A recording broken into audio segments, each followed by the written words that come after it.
Bismillahirrahmanirrahim. Alhamdulillah rabbil alamin arrahmanir rahim. Iyyaka na'budu wa iyyaka nasta'in ihdinas siratal mustaqim siratal ladzina an'amta 'alaihim ghairil maghdubi 'alaihim waladdallin.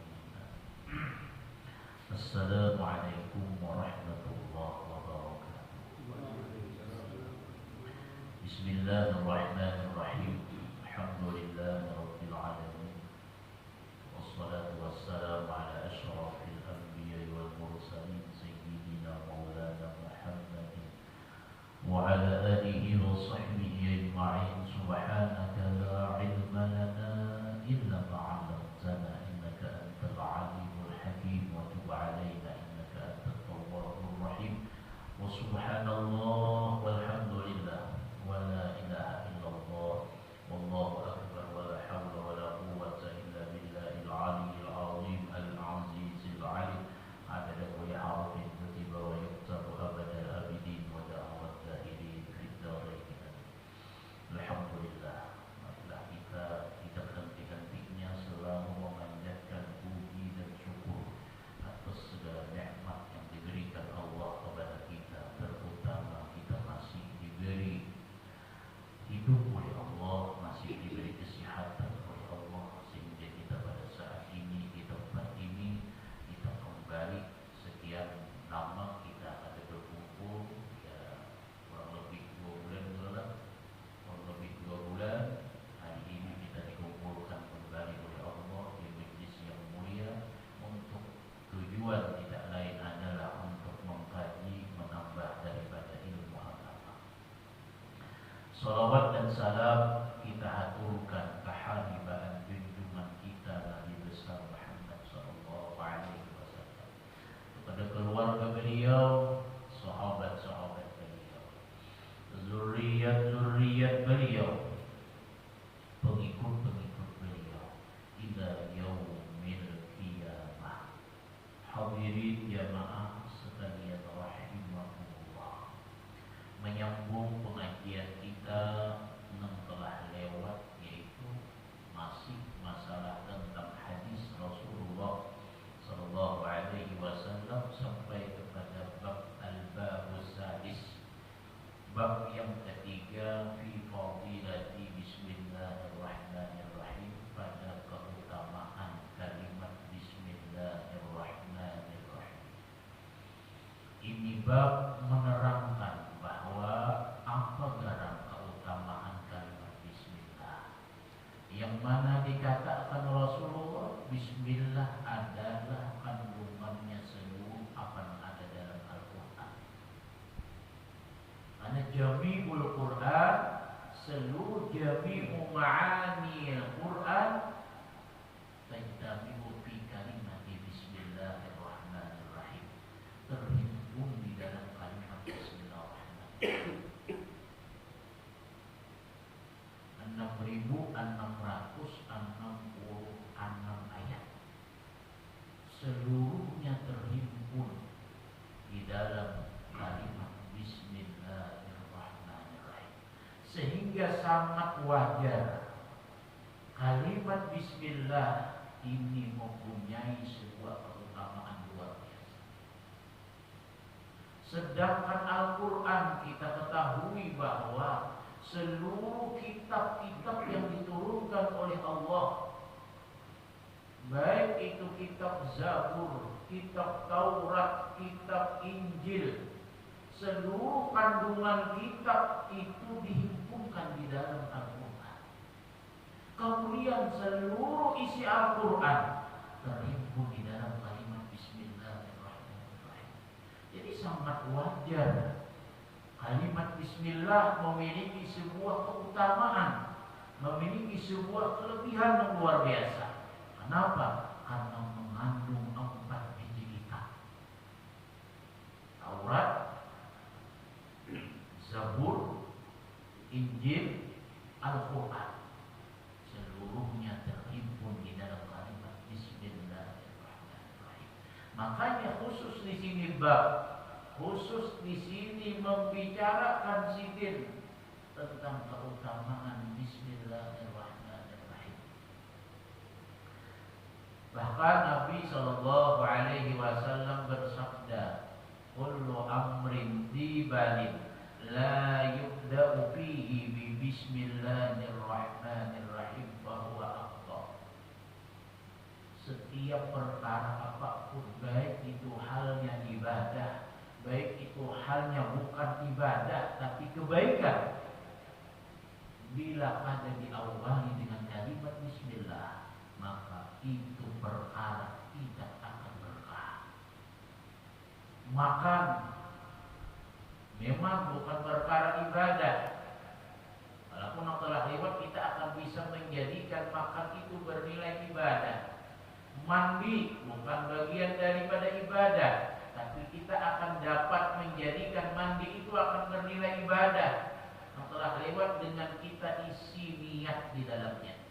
Nah, mandi, makan, guring, dan yang lain-lainnya, gawian-gawian yang baik, kita awali dengan kalimat bismillah, maka akan mendatangkan keberkahan di dalam perkara yang kita dahului tersebut. Ini akan berkah. Kenapa? Karena kandungan di dalam kalimat bismillah itu bukan kandungan yang luar biasa. Kalimat bismillah dengan nama Allah. Allah itu adalah ismun lizatil wajibil wujud, ismul jalalah, nama kebesaran bagi Allah, nama kebesaran. Jadi dari 99 nama, nama kebesaran bagi menunjukkan zatnya Allah itu hanya satu, yaitu kalimat nama Allah. Sisanya itu menunjukkan kepada sifat Allah. Makanya diawali dengan bismillah, hanya ar-Rahman, hanya ar-Rahim. Rahman ini adalah sifat, Rahim ini adalah sifat. Sifat siapa? Sifat kalimat Allah. Jadi terhimpun di situ nama zat bagi zat Allah Ta'ala yang wajib adanya, dan nama sifat bagi yang punya zat, bagi yang punya zat. Artinya ketika kita menyebut nama Allah Bismillahirrahmanirrahim, berarti kita menyebut ismul jalalah, nama kebesarannya, nama kebesaran bagi Allah.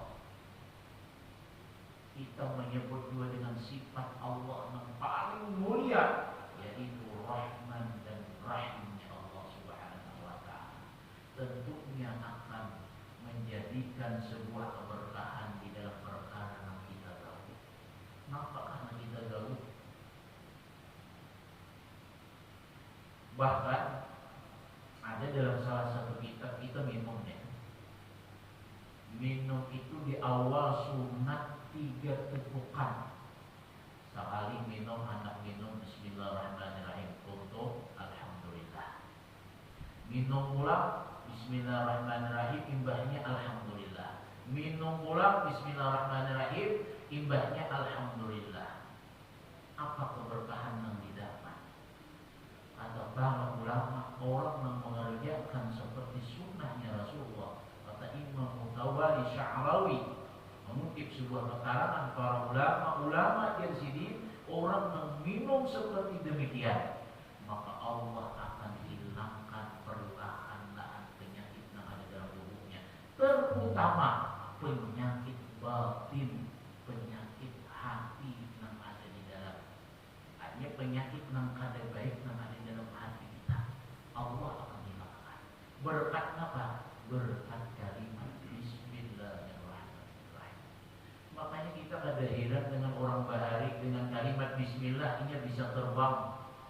Dengan kalimat bismillah dia bisa berjalan di atas angin. Dengan kalimat bismillahirrahmanirrahim kulitnya tidak dapat dimakan oleh api, bahkan sampai oleh besi sekalipun. Kenapa? Karena di dalam kalimat bismillah seluruhnya terkandung isi daripada kitabullah, kitabnya Allah Subhanahu wa Ta'ala. Jadi luar biasa kalimat bismillah. Wajar memiliki sebuah keutamaan. Nah itu kenapa Rasulullah mengatakan, oh ada keutamaan bismillah. Ini perkaranya besar. Bahkan kata Sayyidina Ali, seandainya lautan menjadi tinta untuk mentafsirkan kalimat Bismillahirrahmanirrahim, niscaya banyu lautan yang menjadi tinta jadi kada mayu untuk mentafsirkan kalimat Bismillahirrahmanirrahim. Kada mayu. Betapa mengandung rahasianya di dalam kalimat Bismillahirrahmanirrahim. Kita tahu bahwa kalimat Bismillah ini adalah ayatun min ayatil Quran. Ya kalau sepakat kita. Kenapa? Karena fi mazhab Syafi'i, dalam fi mazhab Syafi'i, di dalam mazhab Syafi'i, bahwa kalimat Bismillahirrahmanirrahim ini ayatun min ayatil Fatihah, satu ayat daripada surah Al-Fatihah. Kita baca Fatihah ada kalimat Bismillahirrahmanirrahim, ada kalau ada. Bahkan dia termasuk bagian daripada Fatihah. Maksud bagian daripada Fatihah masuk dalam ayat daripada surah Al-Fatihah.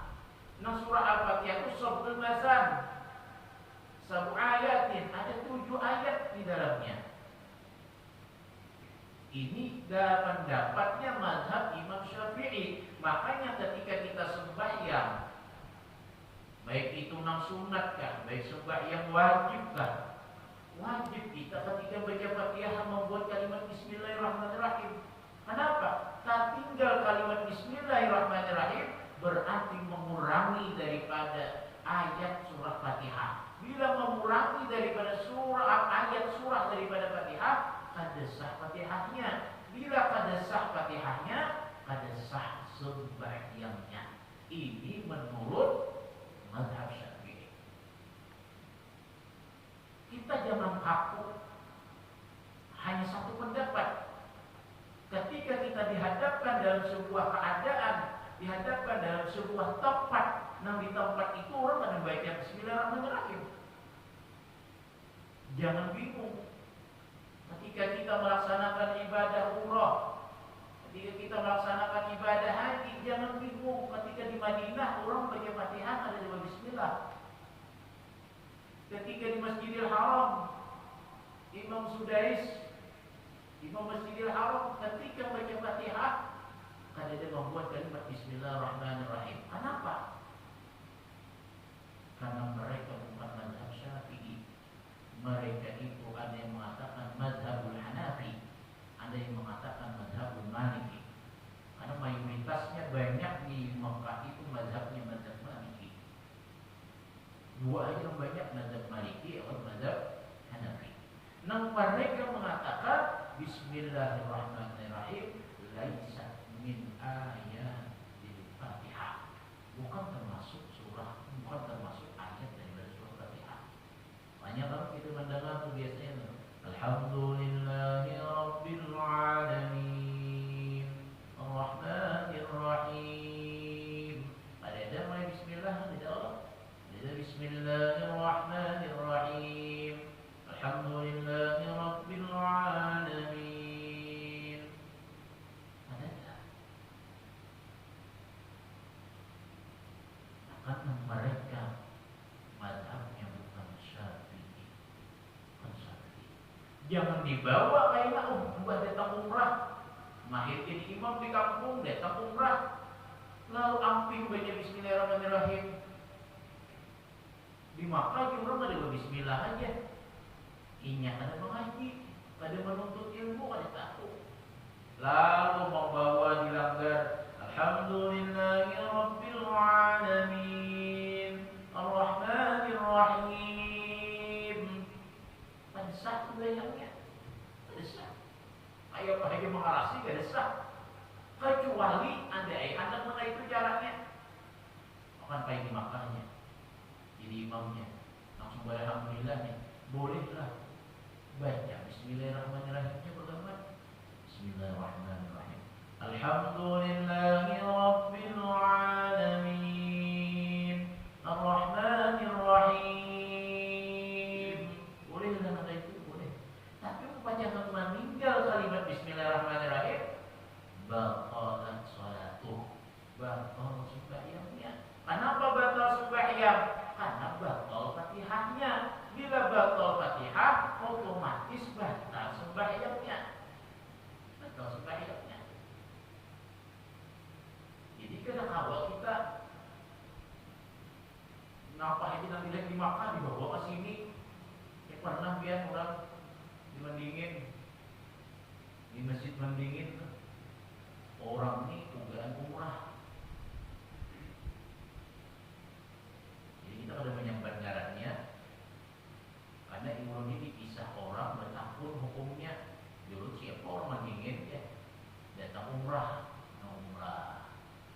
Ketika umrah di Makkah awan di Madinah itu ada yang disebut dengan waktu haram sembahyang itu ada.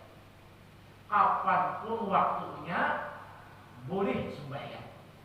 Mau di tempat kita ada waktu haram sembahyang, ada boleh. Imbah sembahyang subuh, imbahnya itu ada boleh lagi kan? Ada dia subuh ada. Ada kan? Haram sembahyang.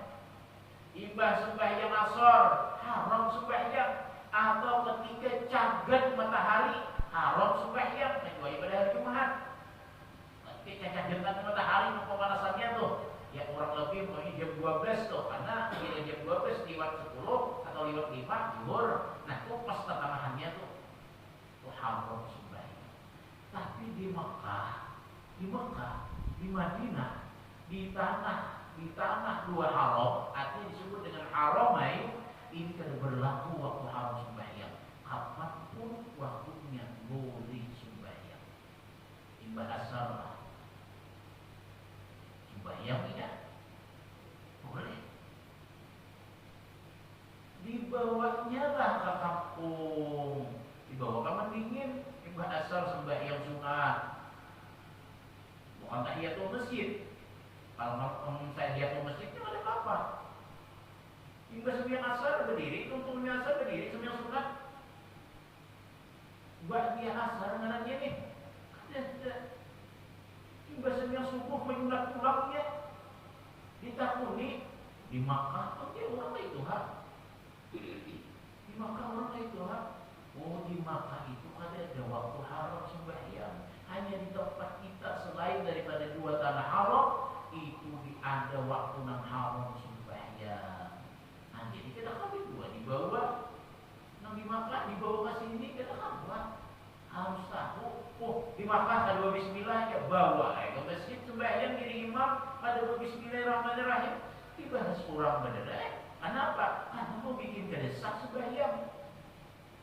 Kenapa? Karena kita adalah mazhab Syafi'i, mazhab Syafi'i. Walaupun ini bahasanya sebenarnya panjang. Pak itu memakmumi bismillah, imamnya lagi bismillah. Namun kita aja di umpamanya lah, ulun islamnya bisa kan? Tapi ulun lagi bismillah. Aku nabi membaca. Batal apa sembahyang ulun gak ada kan? Batal ya, selesai. Ulun bikin islamnya bisa. Langsung alhamdulillahi rabbil alamin. Ada bismillah kan? Tahu yang di belakang. Nah, ada bismillah aja. Mari cukup pada lengkap ayat Fatihah. Sahlah menurut pada sah. Jangan dimumpati.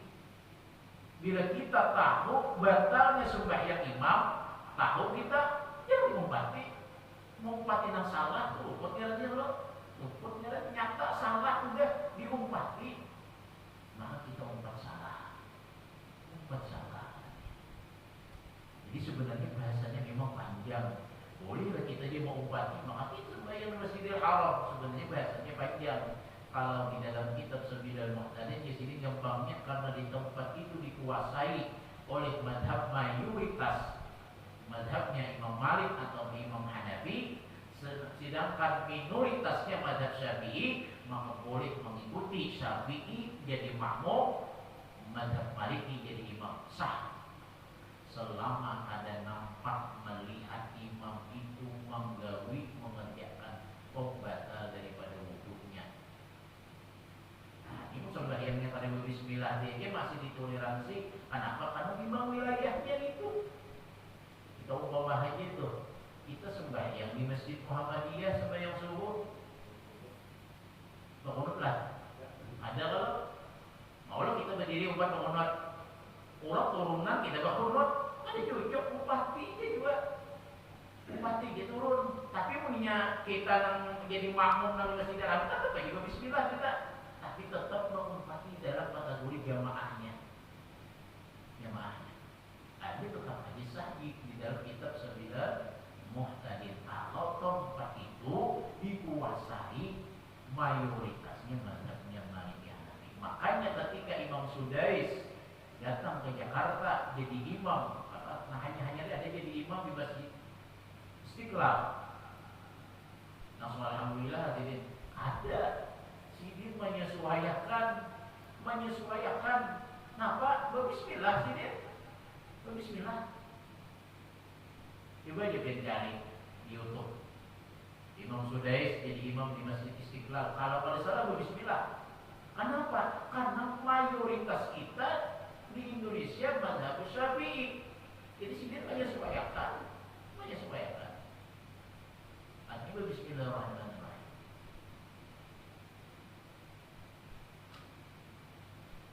Nah, ini orang Muhammadiyah umpamanya sembahyang kata kita ilmu umpamanya nambah kunut.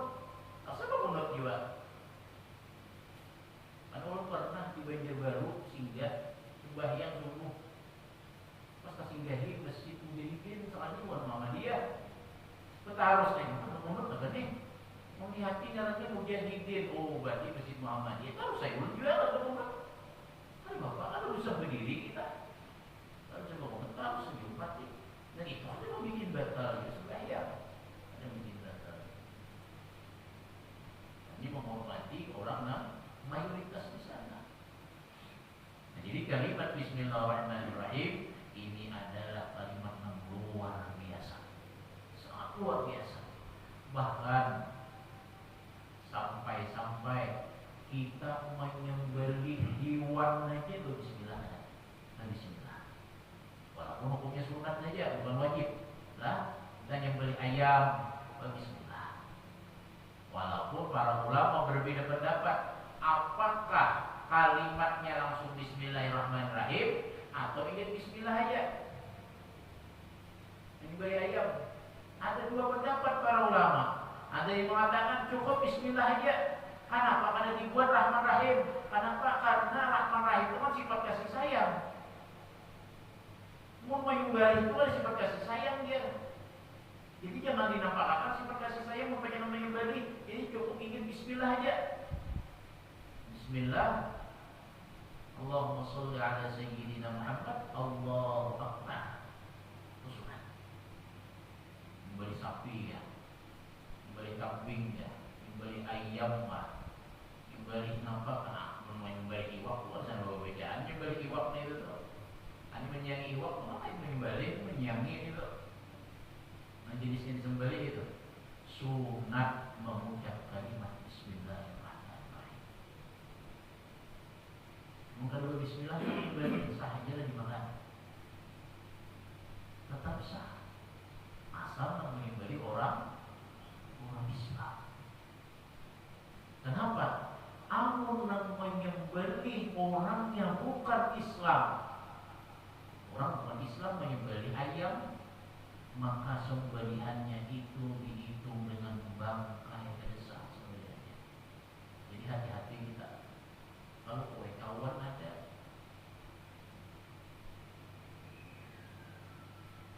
kawan mamanya pas dikirim mamanya tak kumpulan kan beda-beda. Ada yang agama Islam, ada yang Kristen, ada yang kan beda-beda kan. Nah pas nyembelih aja makanya nyembelihnya, makanya yang Islam deh. Nah jangan makanan ini mbak ada yang Islam aja. Orangnya mau makan ini. Oh, boleh. Sah sembelihannya orang yang ada Islam asal orangnya ahlul kitab. Ahlul kitab itu ya Pak. Ahlul kitab itu orang yang bukan Islam tapi ia pengamal daripada bujur-bujur isi kitab Injil. Tapi Injil yang benar, Injil yang sebenarnya yang diturunkan kepada Nabi Allah Isa alaihissalam. Dipakainya dia malakannya dalam kitab Injil yang sebenarnya nih. Maka ini menyembelih ayam kah, menyembelih binatang kah, sembelihannya sah disebut dengan ahlul kitab. Bahkan bahari itu boleh kawin sama ahlul kitab. Bukan Islam tapi ini ahlul kitab sah. Nah wayah ini kan ada lagi ahlul kitab. Kenapa? Karena kitab Injilnya ini sudah dirubah banyak daripada yang asli. Dan kan mengamalkan banyak kitab Injil. Kan mengamalkan juga. Kenapa kadang mengamalkan? Karena di kitab Injil itu sudah diberitahu bahwa akan diutus seorang nabi, penutup para nabi yang disebut dengan Ahmad, yang disebut dengan Muhammad. Tapi mereka kadang membenarkan, tapi kadang mengamalkan. Berarti kadang awal disebut dengan ahlul kitab. Berarti orang-orang yang selain Islam menyembelih ayam, menyembelih sapi, menyembelih apapun, maka dihitung dengan bangkai dan boleh kita makan haram. Kalau memangnya ada kawan di dalam Tuhan itu, kawan berikan kalau kawan nih, lalu disuruhi kawan nih makanan kita aja. Ada babi, ada baboy, ini dia rupanya nanti sembelih aja. Ini ayam aja aku tahu, ini paham aja juga aja. Ini ayam aja aku sembelih akan, bukan masalah ayamnya, tong sembelihnya ini nih, tong sembelihnya. Mendingan bukan di pasar udah bapak. Hanya orang Islam aja yang menyembelih. Amuninya aku ini banyak ayam nih, aku sembelih akan ayam aja, mana ayam aja. Nah, jangan. Kenapa? Karena sembelihan bukan orang Islam, karena dihitung sah sembelihannya.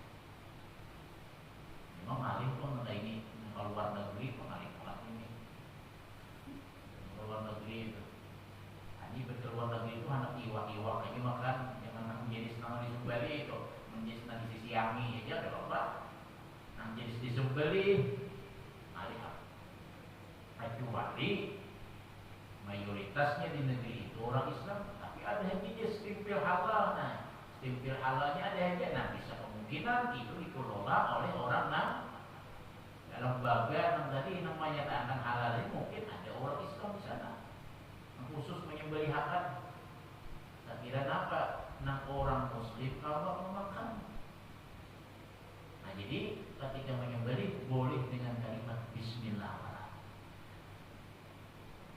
Mau ditarusakan bang dengan kalimat Bismillahirrahmanirrahim lebih afdal sebenarnya. Karena kebanyakan kita ingin Bismillah aja, padahal dalam kitab Fathul Qarib disigit membuat kalimat Rahman Rahim itu sebenarnya lebih afdal daripada kalimat Bismillah wara. Kenapa?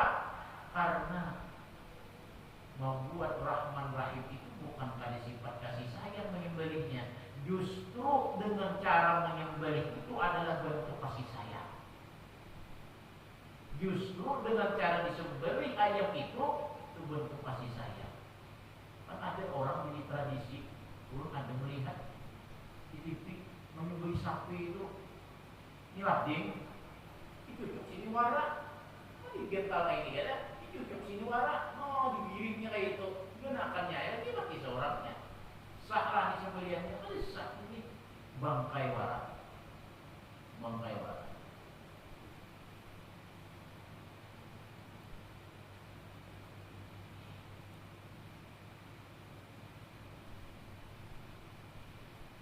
Jadi ketika kita menyembelih sunat mengucap kalimat Bismillah atau kalimat Bismillahirrahmanirrahim sampai sempurna. Jadi jadi masalah anak sedikit saja hanya kalimat Bismillah wala. Anak panjang kalimatnya Bismillahirrahmanirrahim. Nah kita lagi. Bila kalimat Bismillah pak tetap sah saja, tapi kita tidak bilang sunat. Karena ketika menyembelih itu sunat menghadap kiblat. Ketika menyembelih itu sunat berbismillah. Ketika menyembelih itu sunat lading yang digunakan itu tajam. Kenapa? Semakin tajam lading untuk menyembelih itu semakin bagus. Kenapa? Rasulullah menyuruh apa? Menyuruh sembelihan itu dengan cara ihsan, dengan cara yang baik. Cara yang baik itu apa? Lebih cepat mati itu lebih baik. Tumpul lah, nah kayak menggergaji lah, menggergaji kepala kambing. Kenapa? Tumpul barangnya disakitnya, lambat matinya, geruhung-geruhungnya baru. Walaupun sah aja sebenarnya, tapi kenapa? Ada ihsan. dalam kalimatnya ahsinu dhahayakum, perbagusi sembelihan kalian. Caranya apa? Salah satunya landapi landingnya, landapi landingnya. Jadi yang menggantang parang ketukihan kayu kita digantangkan ke gulung sapi, nyata tumpul.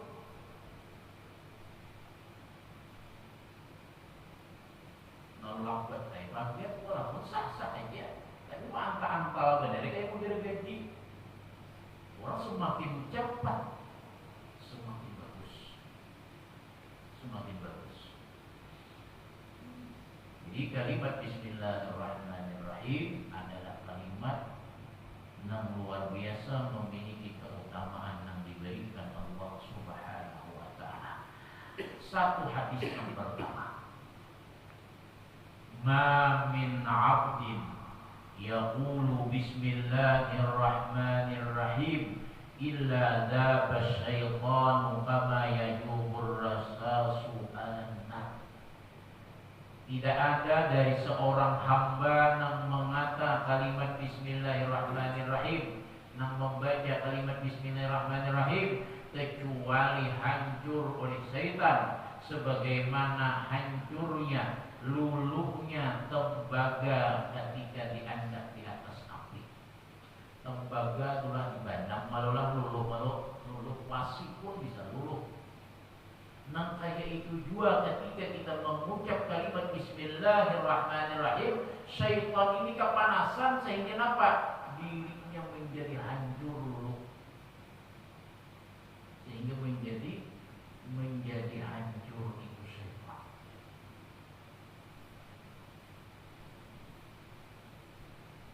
Kalimat bismillah aja hancur syaitan.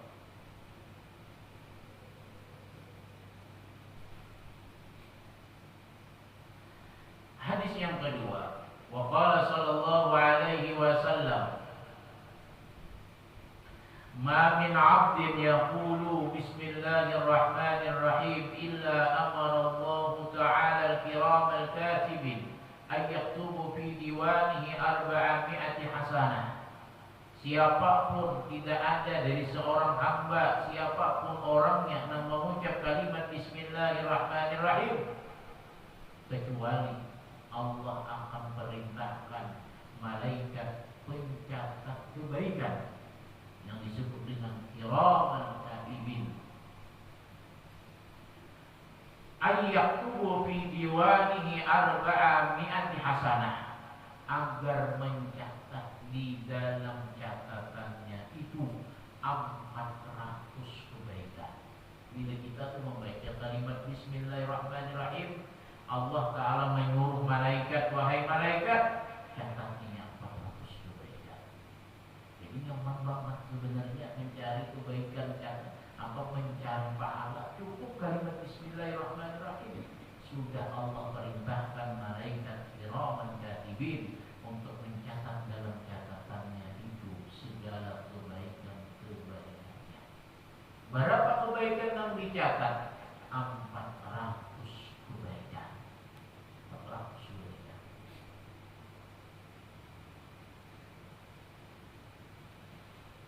Artinya hibak catatan kita tuh sehari berapa kali kita menjadi bismillahirrahmanirrahim?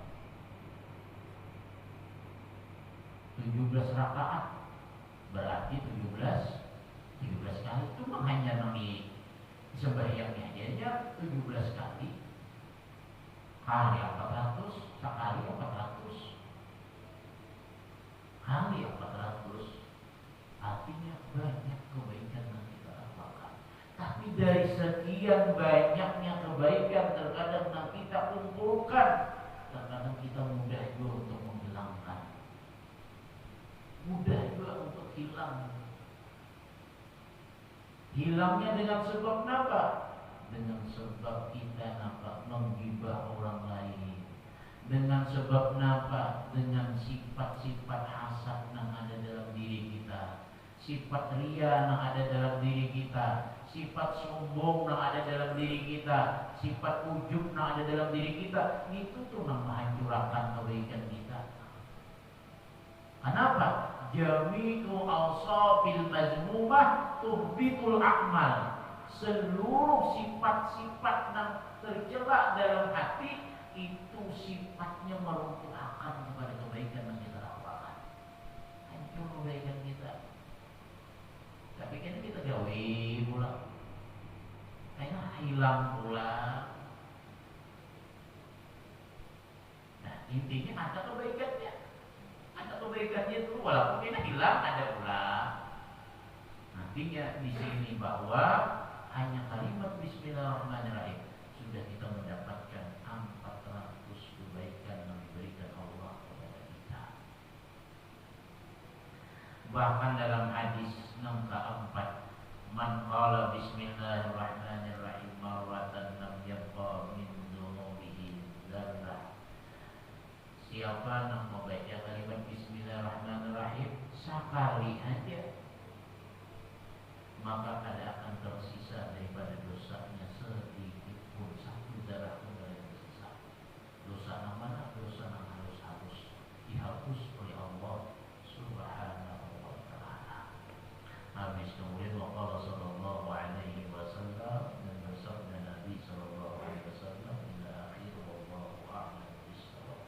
Itu aja apa yang saya sampaikan, mudah-mudahan bermanfaat bagi kita sekalian, dan mudah-mudahan Allah Subhanahu wa ta'ala mengampuni dosa-dosa kita, dosa orang tua kita, dosa keluarga kita, dan mudah-mudahan Allah Subhanahu wa ta'ala mematikan kita dalam keadaan husnul khatimah. Amin ya rabbal alamin. Adana Allah wa iyyakum ajma'in. Wallahu wafiq ila aqwamit thariq. Assalamualaikum warahmatullahi wabarakatuh. Al-Fatihah. Ar-Rahman Ar-Rahim Maliki Yawmiddin. Iyyaka na'budu wa iyyaka nasta'in. Ihdinas siratal mustaqim. Siratal ladzina an'amta 'alaihim ghairil maghdubi 'alaihim waladdallin. Amin ya Allah rabbal alamin. Bismillahirrahmanirrahim. Alhamdulillahi rabbil alamin. Allahumma shalli 'ala sayyidina Muhammadin amin. Wa 'ala alihi wa sahbihi ajma'in. Wa nafa'na bima 'allamtana wa 'allimna ma yanfa'una wa zidna 'ilma. Alhamdulillah ala kulli hal wa na'udzu billahi min ahli hadina. Sallallahu ala sayyidina Muhammadin wa 'ala alihi wa sahbihi wa sallam. Alhamdulillahi rabbil alamin. Silakan kalau ada pertanyaan. Silakan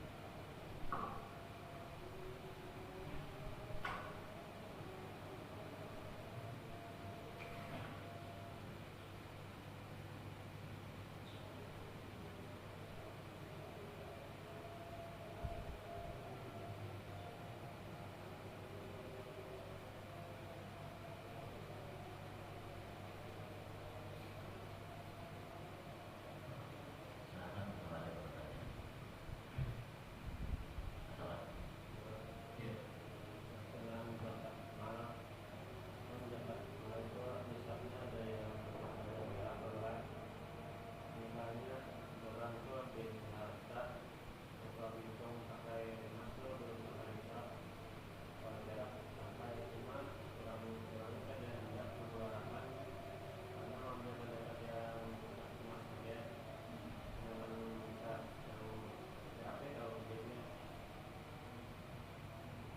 Dalam kitab yang pernah kita baca semalam, kalau mengambil acuan nisab itu mana nempang sampai, walaupun kebanyakan orang mengambil nisabnya itu nisab emas, itu terserah aja. Pokoknya mengambil pendapat nisab emas saja. Kalau sebenarnya sampai nisab perak, karena perak itu berapa? 500 berapa? Sekitar 500-an lah gramnya tuh. Gramnya kalau emas kan 85 gram. Ada yang mengatakan 83 gram, dia 85 gram.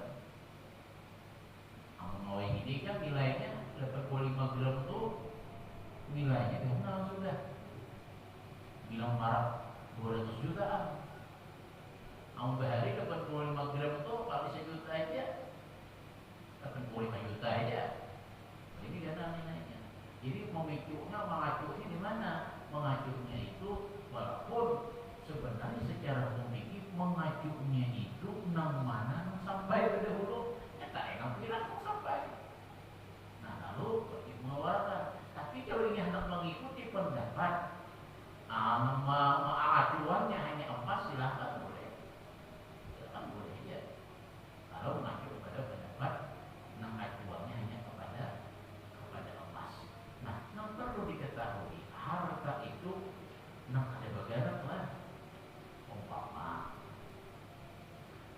dia berisi saldo ya sebenarnya kita bukan berisi saldo uangnya 300 juta atau dianggap 200 juta sudah sampai secara emas lah, karena anggap 85 gram dikali 2,5 juta kalau lihat anggap 2,5 juta berapa 100 sudah berapa ya kurang lebih 165 dulu deh ya, tapi 150 juta habis tuh 200 deh 200. Nah, orang itu akan wajib zakat harta kalau ini tagana setahunan sampai nisabnya setahun. Tagana dulu orang sahisab ini nih, tagana dulu hanya wajib zakat. Namun hanya berisi duit nanti 3 bulan 200 juta hanya 3 bulan, yang ibarat menghadang setahun hilang dari 200 juta ini tinggal 50-an aja, jadi boleh dipakai. Aduh, wajib zakat. Jadi tagana setahun dulu, setahun sebenarnya digerakan dulu. Makanya sebenarnya saya gaji, mohon apa ya gaji pegawai itu deh, untuk itu sebenarnya kan sampai gaji kecuali gaji nang umpamanya 30 juta sebulan. Ya kalau ibu anggota DPR itu 30 juta ya lo deh. Bisa kok, bisa 60, bisa kok orang kepirnya. Namun gaji 3 juta kali 10 bulan aja 30 jutanya loh. 30 juta tambah 6 juta 36 jutaannya. Pada sampai sama sebenarnya itu pun baru membayar kredit, baru membayar hutang ini, baru keperluan ini. Kemudian dalam setahun pada sisa ada 2 juta, namun ada juga pada minus semuanya. Itu wajib zakat sebenarnya. Kecuali kelebihan tadi tagana di tabungan saldo tadi nih, umpamanya 200 juta duit tagana setahunan. Nah, ini wajib zakat. Zakat harga wajib zakat.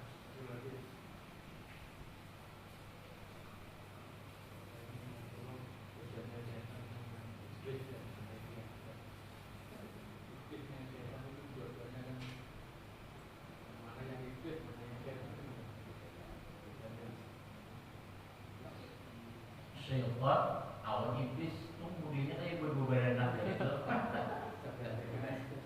Iblis itu tak tinggi itu, syaitan di bawah. Walaupun dalam Quran disebut dengan inna syaitana innahu lakum aduwwun mubin.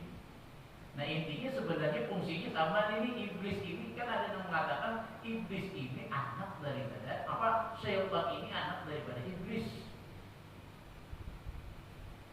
anak daripada iblis. Tapi dalam Quran adalah kalimat iblis itu adalah pernah baca apa kitahnya yang menyebut adalah ada. Syaitan kan kalimatnya banyak.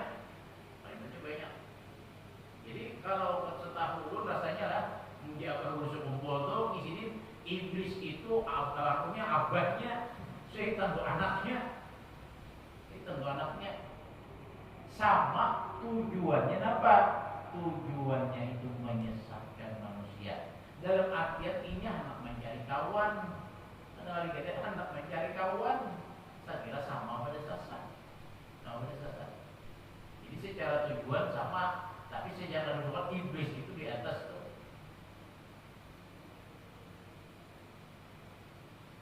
Dalam ayat apa? Ya Adam uskun anta wa apa inni ja'ilun fil ardi khalifah. Ketika Nabi Adam diciptakan, Allah akan menjadikan Nabi Adam itu khalifah. Jadi Nabi Adam, ya malaika isjudu li Adam fasajadu illa iblis. Iblis ya, ini pun kalah asal ini. Iblis tuh, ini abahnya deh. Allah menyuruh kepada para malaikat sujud kepada Nabi Adam. illa iblis, kecuali iblis. Aba wastakbar, enggan dan merasa besar. Nah iblis yang pertama kali syaitan anak-anaknya. Iblis kita bisa dikatakan anak buah iblis. Mengapa usulmu jadi anaknya ini anak daripada iblis syaitan nih. Jadi sama tujuannya pada menyesatkan, artinya mencari kawan saja sama pada sesat. Mungkin ada yang lain lagi. Gitu.